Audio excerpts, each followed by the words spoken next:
Meet the Boston Whaler 365 Conquest. This boat fills the gap between the 325 and the 405 Conquest. Packed with innovative features and the latest technology, this boat is definitely something you'll want to check out. Come with me on board. This boat is powered by twin Mercury 600 V12s, but it has the option to be powered by triple 400 V10s. This area is configured with a summer kitchen that could also be changed out for a live well or a pull-out seat. This boat is perfect for the family and super versatile. On the port side, we have an area that can be configured several different ways for lounging or dining. And on the starboard side, we have a sink, stovetop, and fridge. Here at the helm, we have state-of-the-art electronics both port side and starboard.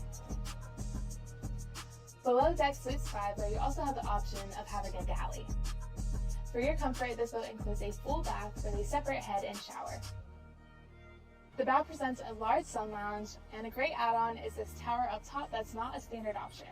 Contact Lauderdale Marina for more info on pricing and availability.